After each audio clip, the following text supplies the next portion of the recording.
Ассалаумағалейкум қадірменді әлеумет.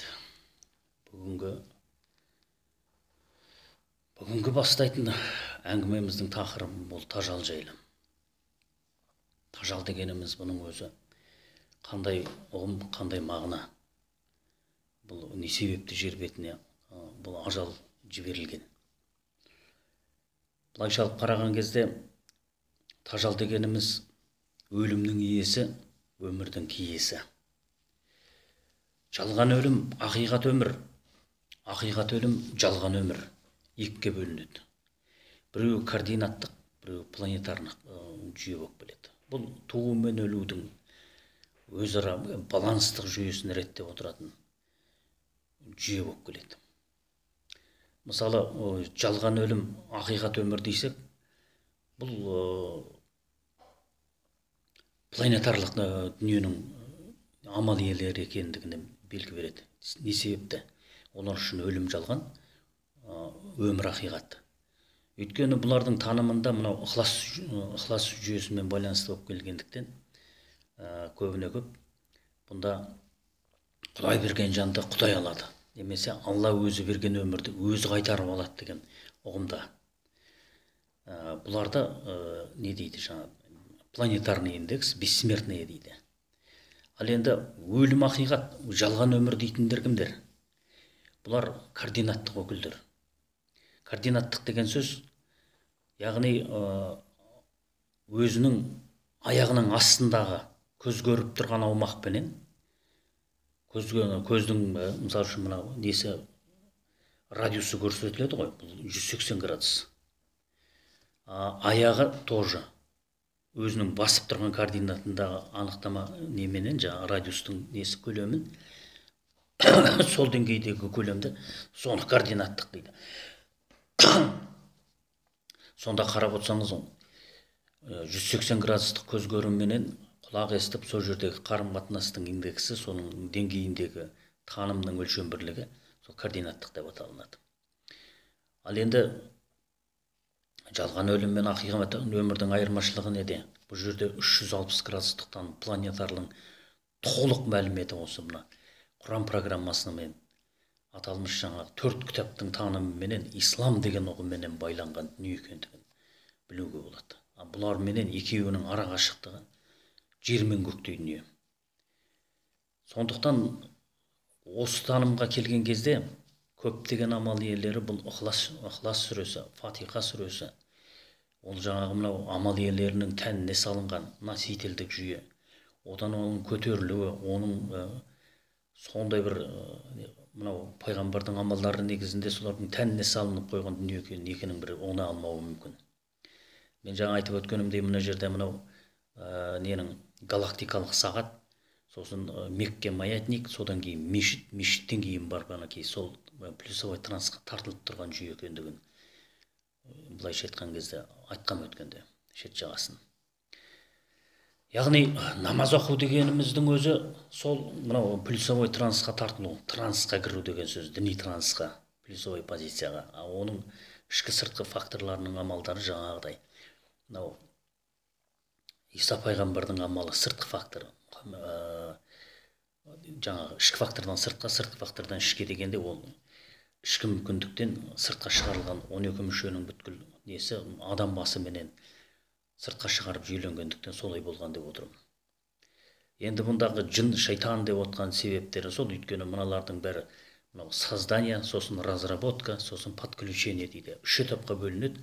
Мынау не деген 0,2 деген индекстік көрсеткішпенен. Өйткені мұның таңбасы негізінен алған кезде мына дәптер бойынша мына жерде көріп отырсаңыздар, мінекей, мына таңба негізінде айырылады. 0,2 деген несі, деген трансформациялық таңба. Осындай бұны мынау тажал деп аталатын себебінің негізгі несі программа бойынша жаңағы мен мына перегонканы измерениені перегонять ету керек. Мынау жаңағы ненің человеческийге деп отқан себебім сол. Бұның себебі қияметке дейін адам баласы қалай сынақтан өтті. Демек, былайша айтқан кезде несоответствующие измерение деп жатамыз, мысалы үшін. Кезінде осы мынау несоответствующие измерение деп отқан қазір 21 ғасырға бұлар қалайша несоответствующие болып келеді. Өйткені генетикалық кодтық қожайындардың жер бетінде орналасу жүйесі қалай таралған жер бетінде. Мысалы қазір оны рет-ретімен ашып айтатын болсақ, мысалы бізді биологический фактор деп айтып кеттім. Мысалы 4 түлік малмен көмкерілгенбіз, бұның ішінде жаңағы 5 республика кіреді деп айттым. Ненің ішінде жаңағы мына Қазақстан, Қырғызстан, Өзбекстан, Тәжікстан, Түркменстан. Бұлар негізгі осы мына қазір 21 ғасырдағы негізгі основатели 5 жұлдызша таңбаның биологиялық индекстегі разработка, Ханский система арқылы разработкадан өткен. Жалпы ішкі факторлық жүйе бойынша, ал сыртқы факторлық жүйе бойынша бұлардың биологический индекстің негізгі источник дейміз ғой, источник дейді. Мына кімдер кіреді? Түркі әлемі кіреді. Түркі әлемі болып кіреді, мінекей осы разработкадан өткен бұлардың бәрі осы факторға саналады. Одан кейін техногенный фактор дейді. Техногенный фактор деген сөз бұлардың источниктері кім? Европалық өкілдер.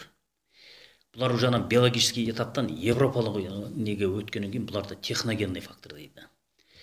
Источниктер жаңа европейттер. Мынау батыс Европадан шығыс Европа сары түсті, сары нәсілді адамдардың барлығы кіреді. Человек деген измерениемен. А біздікі адам деген измерение. Сонда бұлардың генетикалық кодтық расшифровкасы қалай болып келеді? Біздікі мысалы үшін сүйек болып келеді. Жаңағы биологический источниктары менен несін 5 республиканы қосқанда. Сүйек, одан кейінгісі техногенный фактор деп отқаны. Мына европалықтар, бұлар сүйекке жабысып тұрған ет бөлігі болып саналады. Енді бұлай адреналиновый комплекс дейді, сосын человек деген измерениемен айтылады. Бұлай енді мен қазақша баламасынан айтып отырмын, бұл жерде ет бөлігі сүйекке жабысып тұрған мүшенің атауы дейді ғой. Дух дейді, дух адамы дейді. Яғни человек наружный дух адама дейді, адам внутренний дух человека дейді. Міне осы негізде солай болып айтылып келеді. Енді одан кейінгі бөлік не болып келеді? Иммунитет деп аталады. Бұл қазір біздің өзіміздің мүшіріктік тілде айтатын болсақ, бұл Қытай елі. Қытай елі болып келеді, бірақ бұны иммунитеттік өкіл деп айтылады. Өйткені бұлар киберогенный измерениенің өкілдері. Киберогенный дейді, киберогенный дегеніміз жаңағы сотқы компьютерный технологияның қожайындары. Одан кейін жүрек елі болып келеді, бұл индиялықтар. Несі генетикалық коды жүрек болып келеді. Одан кейінгісі тері деп аталынады, бұл африкалықтар. Содан кейінгісі қан функциясы дейді, краснокожие индейцтер дейді. Америка топырағында бұлардың бәрі. Большой малый медведица деген не бар.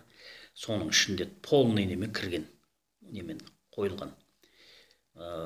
Галактикалық сағаттың ішінде құс жол трансмиссиясы дейді. Осылардың негізінде бұлар неде? Енді бұлардың да несі терең өте. Жаңағыдай танымдық жүйелері. Осындай жүйеменен таратылған бәрі. Осылай жер бетіне осылай таратылған, егер бұлардың әрбіреуін өзінің несі бойынша ашатын болса, осындай нәрселермен орналастырылған. Мінекей осыдан келіп жаңағы 9 цикловой переходтық жүйелер, жаңағы қақпалар несі бар, әлемдік жол. Енді былайша айтқан кезде макро жұмыртқаның өзіне тән мүшенің жиналу трансмиссиялық жолдары бар, нелері бар дегендей, сигналдар деп неше түрлі нелердің бәрін айтып отырмын. Рет-ретімен қалай болу керек, Ықылас сүресі не үшін түсірілген. Одан кейін мынау инкубационный механизм, американдық қанатпенен Совет одағының кезіндегі разработкалар осы Фатиха сүресімен байланысты деп айтып отқан себебім сол. Енді бұндағы несоответствующий измерение деп мен нені айтып отырмын? Яғни Иса пайғамбардың амалы менен кезінде мынау 4 түлік малдың индексі биологический индекстің түбірдәнектік көліктері болғандықтан бұлар кейінде жаңа Иса пайғамбардың амалы менен техникалық, мына қазір қолданыстағы техникалық күш өлшемі аттың күшімен өлшенеді ғой.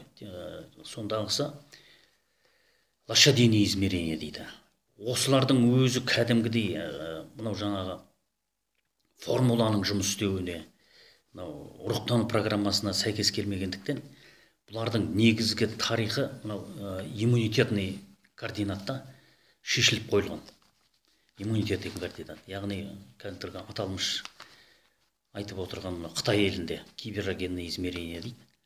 Осылар негізінде бұлардың экономикалық сұрақтарының барлығы да түгін осы негізде шешіліп қойылған. Өйткені мына Құранда айтылады бұлар жөнінде. Сендерге жіберген қиямет қайымның несі бойынша, мына қиямет қайым күніне дейін сендердің тағдырларың уже шешіліп қойылған дейді. Мінекей осы себептен де енді бұл мәселені ары қарай тереңдеп айту үшін де бәрі де түсінікті шығар деп ойлаймын.